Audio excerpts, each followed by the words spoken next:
নমস্কার, আমি বিকাশ বলছি সুইং জোন ট্রেডিংয়ের পক্ষ থেকে।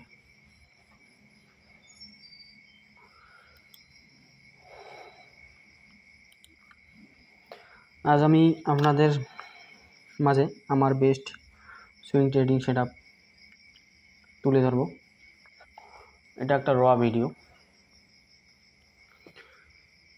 মানে এর মধ্যে আছে তোমার এই যে এটা লাইন চার্ট আছে, মুভিং অ্যাভারেজ আছে, এক্সপোনেনশিয়াল, তারপরে আছে এটা আরএস, আমার যে মডেল বেস্ট সুইং ট্রেডিংয়ের জন্য বলছি, বেস্ট, কারণ সুইং ট্রেডিং ইজ বেস্ট।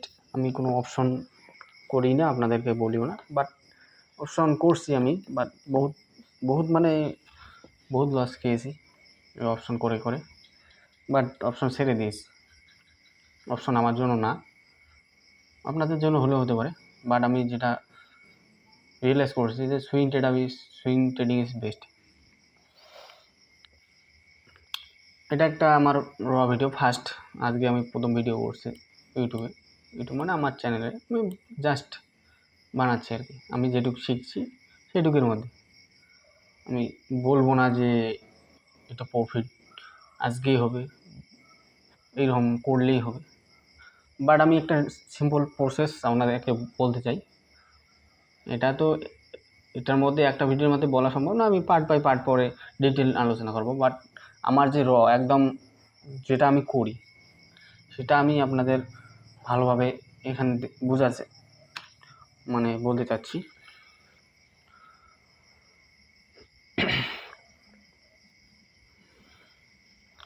তো প্রথমেই আমার যেটা সেটআপ সেটা হলো সেক্টর রোটেশন। আমি এটা মুখে বলতেছি, বাট আমি অত প্রফেশনাল গ্রাফিক ডিজাইনার না, আমি জাস্ট স্ক্রিন রেকর্ড, আমি আমার ল্যাপটপের স্ক্রিনটা রেকর্ড করছি, এটাই জাস্ট সাদামাটা ভিডিও। বাট আমি যে কথা বলছি পরে প্রো লেভেলের যারা একদম সিস্টেমেটিক প্রসেস ফলো করে তাদের, আমি কিন্তু শিখতে আমার এটা অনেক দিন লাগছে, বুঝছো, অনেক দিন, মানে মোটামুটি 2018, হ্যাঁ লকডাউনের 1 বছর আগে, ওইরকম 18-র মাঝামাঝি সময় থেকে আমি শেয়ার মার্কেটে আসি, বা শিখতেছি, বলবো না একদম প্রো লেভেল হয়ে গেছে। শেয়ার মার্কেট অত সহজ, যতটা সহজ ভাবা যায় যে আমি একটা এটা করবো সেটা করবো হয়ে যাবে, ডেইলি আমার ইনকাম হবে, বাট না, এইরকমটা না। এটা একটা শেয়ার মার্কেট প্রসেস ফলো করতে হয়, একদম প্রসেস, সাইকোলজি, মানি ম্যানেজমেন্ট, এইসব একদম প্রসেস খুব ভালোভাবে শিখতে হয়।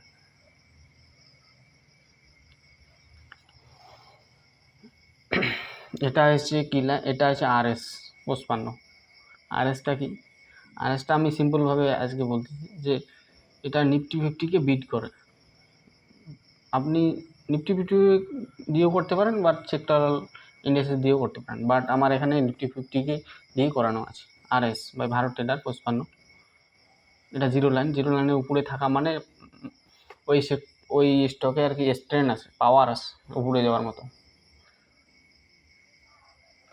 কাউকে বিট করার মতো এর পাওয়ার আছে, এই স্টকটা ক্ষমতা আছে। আর এই যে এটা 55 EMA, এর উপরে যতক্ষণ থাকে প্রাইস 55 EMA এর উপরে, ততক্ষণ স্টকে মুভমেন্ট আছে, মনে করেন মুভমেন্ট আছে। তারপরে জোন খুঁজবে শেয়ার, বাট দেখো এই যে এখানে শেয়ারটা কিন্তু এখান থেকে উঠছে 12 নভেম্বর 2023 থেকে, বাট তখন আমার ফেভারিট হয়নি। তারপরে দেখো এটা কি স্টক জাইডুস আছে। আমি যা বলতেছি আপনারা ট্রাই করবেন, মানে এই সিস্টেমটা লাগিয়ে আপনারা স্টকগুলো দেখবেন। তারপরে একটা কথা বলি, সেটা হলো সেক্টর রোটেশন, কোন সেক্টর ভালো চলছে, তাই না?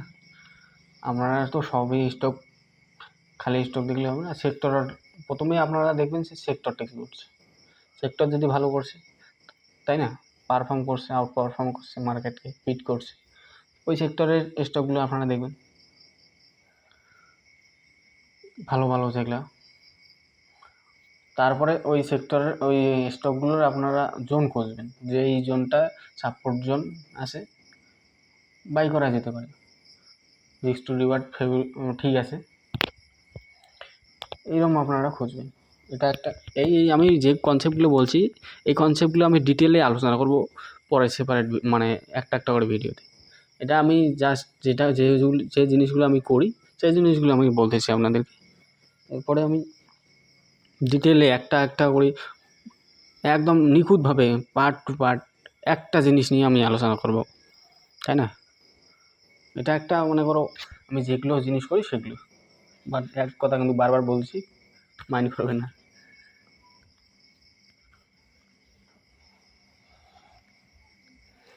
দেখো এই যে এই স্টকগুলো, এটা কি এইরকমভাবে সাজিয়ে নেবে, বুঝছো? এই যে এটা ট্রেডিং ভিউয়ের এইরকমভাবে ওয়াচ লিস্ট আপনারা তৈরি করবেন, তাই না?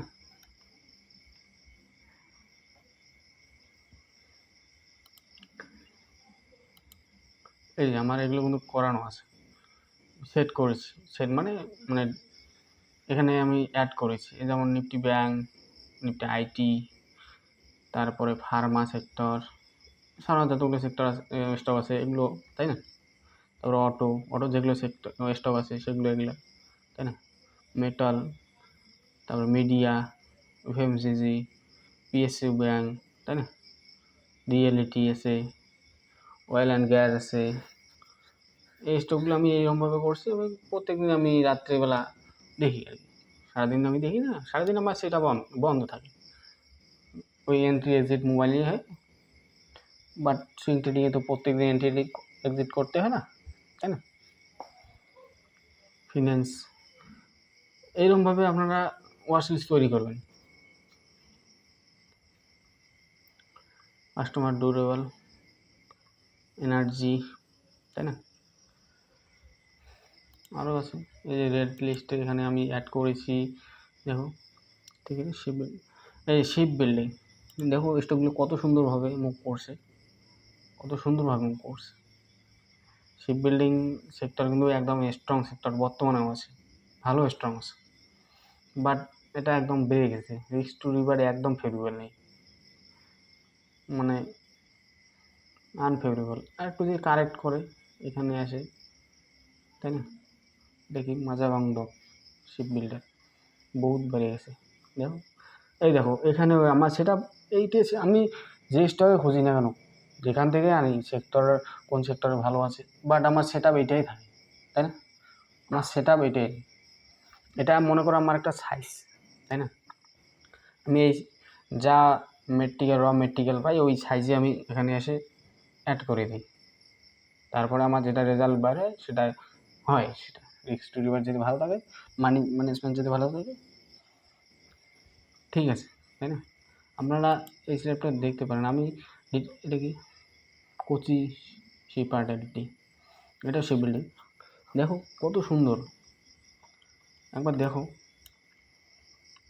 কীভাবে কাজ করছে আমার না, দেখো কত সুন্দরভাবে কাজ করছে। আপনারা চাইলে মানে ক্যান্ডেল স্টিক দেখতে পারেন, বাট লাইন চার্ট ঠিক আছে, আর একটু যদি কারেক্ট করে 5-7% নেওয়া যেতেই পারে, তাই না? বাট এখান থেকে যদি ঘুরে যায়, রিস্ক টু রিওয়ার্ড অতটা ফেভারেবল নেই, বাট অল্প কোয়ান্টিটির জন্য ঠিক আছে। আমি স্টক বেসিকে এখন কিছু বলতে চাইছি না, আমি শুধু প্রসেসটা আপনাদের মাঝে তুলে ধরছি, তাই না? আমি শুধু প্রসেসটা আপনাদেরকে বলছি, তারপরে আমি এক একটা জিনিস মানে পার্ট নিয়ে আলোচনা করব, এটা তো একটা ডিটেল ভিডিও না। এই দেখো এটা কি নিফটি মেটাল সেক্টর, এটা সেক্টরের চার্ট, দেখো কত সুন্দর চার্ট। মানুষ তো বলতেছে না যে মার্কেট ওই কতদিন আগে যে ক্র্যাশ করবে, আরে 2% ডাউন হলে, আর তারপরে কি বলে জানো, যে আমি যেটা বলছি সেটাই হচ্ছে, মার্কেটে কখনো লেভেল নিয়ে পড়ে থাকো না, বুঝছো?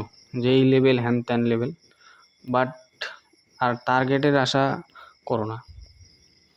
যে কী করবে জানো, সেটা হলো তোমার সেট আপ। মনে করো আমি এটা সেট আপে কাজ করি, আমি সেট আপ অনুযায়ী আমার স্টপ লসটা লাগিয়ে একটা অ্যালার্ম সেট করে ওখান থেকে লাইন কাটি, তাই না? আমার কাজ শেষ, আমি স্টক যাচাই করব, সিলেক্ট করব, তারপরে আমার সেট আপে নিয়ে আসবো ওই স্টকটাকে, সেক্টর দেখব, তাই না? তারপরে আমি ওই মানে যতটুকু আমার রিস্ক নেওয়ার ক্ষমতা ওই হিসাবে আমি মানে কয়টা স্টক হয় ওই স্টপ লস নিয়ে আমি একটা ভিডিও বানাবো। বাট এটা একদম বেস্ট স্টপ লস, এটা তো ভিডিও করতে হবে। আর যেটা আমি কথা বলছি, সবাই বলে যে পেপার ট্রেডিং, আপনারা কোনোদিনও মানে কোনোদিন না বলতেছি পেপার ট্রেডিং করো না। পেপার ট্রেডিং করলে কী হবে জানো? আপনাদের মাইন্ড সাইকোলজি কোনোদিনও বিল্ড আপ হবে না, কোনোদিনও ঠিক হবে না। তোমরা মনে করো যদি তোমার মনে করো 100% ক্যাপিটাল, ফার্স্ট স্টেজ কিছুদিন শিখলা, এমনি লাগাতে হবে না, শিখলা, তারপরে মনে করো আপনারা একটু শিখলেন, তারপরে কি করলেন যে মনে হচ্ছে যে আমি তো শিখে গেছি, একটু লাগাই, মার্কেটে পয়সা লাগাই, পেপার ট্রেডিংয়ে যাবে না, রিয়েল মার্কেটে আসবো। আপনাদের যে ক্যাপিটাল আছে তাতে 20% ক্যাপিটাল নিয়ে আপনারা শেয়ার মার্কেটে আসবেন। তারপরে দেখবেন যে আপনাদের কি ভুল হচ্ছে, আপনারা ভুল যদি হয়, কি ভুল হচ্ছে ওই ভুলগুলো আপনারা লিখবেন এবং ওই ভুল আবার রিপিট করবে না। মানুষ বলে যে আমি 5 বছর 6 বছর থেকে আছি, লাভ করতে পারছি না, বাট এখনও লস হচ্ছে। কেন লস হচ্ছে জানো? ওই ভুলগুলো তারা আবার বারবার করে। ফার্স্ট স্টেজে ভুল হবেই, এটা সবারই হয়, আমারও হয়, তোমারও হবে, তাই না? ভুল হবে, কথাগুলো কিন্তু শোনো, বুঝছো? ভালোভাবে শোনো। আমি অত লেখালেখি করতে পারবো না, বাট কথাগুলো আপনারা শুনতে পারেন, আমি যেগুলো কথা বলছি। যে ভুলগুলো করবে সেগুলো লিখবে, বাট রাইট যেগুলো হবে সেগুলো না লিখলেও হবে, বাট লিখতেও পারেন, বাট স্পেশাল স্টার মার্ক দিয়ে থুবে যে আমার এই ভুলটা হয়েছে, আমি আর এই ভুলটা করবো না, তাই না? যে ভুল হোক, আপনাদের এন্ট্রি এক্সিট ভুল হতে পারে, আগে মানে সেটা তো তোমাকে মনে করো এক্সিট দেয় নেই, তার আগে তুমি এক্সিট হয়ে বাইরে হয়ে গেছো, তারপরে দেখছো স্টক মুভমেন্ট দিয়েছে, তাই না? এইরকম যে ভুলগুলো হবে সেগুলো সাইকোলজি, মনে করো তোমার কোয়ান্টিটি বেশি হয়ে গেছে, ওই কোয়ান্টিটি হিসেবে তোমার মানে খাচ্ছে না, শরীরের ভয় লাগতেছে, সেগুলো লিখে দেবে। বারবার ওই ভুল করবে না, তাহলে তুমি শিখতে পারবে না, তাহলে তুমি যতদিনই থাকো না কেন শিখতে পারবে না। আর স্টপ লস নিয়ে একটা সেপারেট মানে একদম একটা ভিডিও হবে। স্টপ লস, এটা স্টপ লস এবং মানি ম্যানেজমেন্ট সাইকোলজি, বিশেষ করে এগুলো মানি ম্যানেজমেন্ট সাইকোলজি, তারপরে স্টপ লস,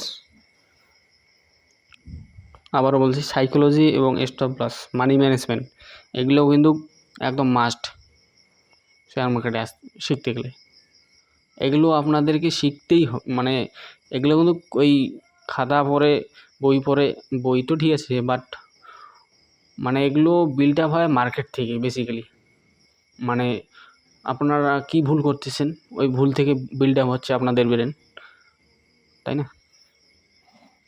এই ভুলগুলো কিন্তু মার্কেটে না আসলে ওই পেপার ট্রেডিংয়ে হবে না, এই ভুল শুধরাবে না। আপনারা রিয়েল মার্কেটে আসেন, আপনাদের যদি মনে করো 100 টাকা থাকে, ওই 100 টাকা থেকে আপনারা 10 টাকা কিংবা 20 টাকা মার্কেটে লাগান, মানে হিসাব 20 টাকা তো হবে না, মনে করো ওই হিসাব আর কি, আমি পার্সেন্টেজ যদি 100% আপনার ক্যাপিটাল থাকে, 100 থেকে 20% নিয়ে আসেন, ওই 20% লাগিয়ে দেখেন কী ভুল হচ্ছে।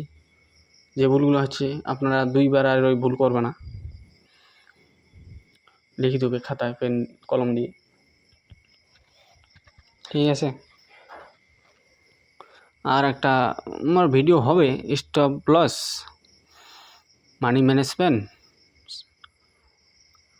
তারপরে সেক্টর রোটেশন, তারপরে হচ্ছে তোমার আরও আছে অনেক সেক্টর রোটেশন, তারপরে স্টক সিলেকশন, এইসব আপনাদেরকে শিখতে হবে, তাই না? এগুলো কিন্তু মাস্ট। আমি আপনাদেরকে বলতেছি না আপনারা 100% গ্যারান্টি যে প্রফিট করবেনই, তাই না? আপনাদের সাইকোলজি অনুযায়ী কাজ হবে। যেগুলো দরকার মার্কেটে আমি সেগুলো আপনাদের মাঝে তুলে ধরবো, বললাম যেগুলো একদম দরকার সেগুলো তুলে ধরবো, এবং সেগুলো নিয়ে আপনাদেরকে মানে প্র্যাকটিস করতে হবে। প্র্যাকটিস ছাড়া তো কিছু হবে না, প্র্যাকটিস আপনাদের করতেই হবে। বিশেষ করে সেক্টর রোটেশন আছে, প্রাইস অ্যাকশন, তারপরে জোন, একটা করে স্টকের কিন্তু জোন আছে, জোন, ওই জোন থেকে মুভ করে সেক্টর স্টকগুলো, সেই জোনগুলো চিন্তা মানে শিখতে হবে যে কোন জোন কী প্যাটার্ন তৈরি করছে। তারপরে আসে ভলিউম, ডেলিভারি, এটা কিন্তু মাস্ট, ডেলিভারি অ্যান্ড ভলিউম। শুধু ভলিউম হচ্ছে স্টকে, ডেলিভারি হচ্ছে না তা তো হবে না, ডেলিভারিও হতে হবে, তাহলে না হবে কাজ। বড় বড় প্লেয়ারদের মুভমেন্ট যাচাই করার জন্য ডেলিভারি দেখতে হবে। আজকে এটুকুই, এটা একটা কোনো মনে করো র ভিডিও, অতটা আমি দেখাতে পারলাম না আর কি, বাট যেগুলো কথা বলছি ঠিক আছে, ওগুলো কাজের কথা বলছি, এবং ওই বিষয়গুলো নিয়ে আমি ডিটেলে আলোচনা করব একটা করে। এটা আমার মনে করো যা যা আমি করি সেগুলো মানে সেগুলো আমি ভালোভাবে দেখালাম না, আরও যে অন্য সফটওয়্যারগুলো আছে ওই সফটওয়্যার থেকে কীভাবে স্টক সিলেক্ট করতে হয়, তাই না? কীভাবে মার্কেট ব্রেথ দেখতে হয়, আমি একটা মনে করো আমি জাস্ট একটু কথা বললাম, এটাই। ঠিক আছে, নমস্কার।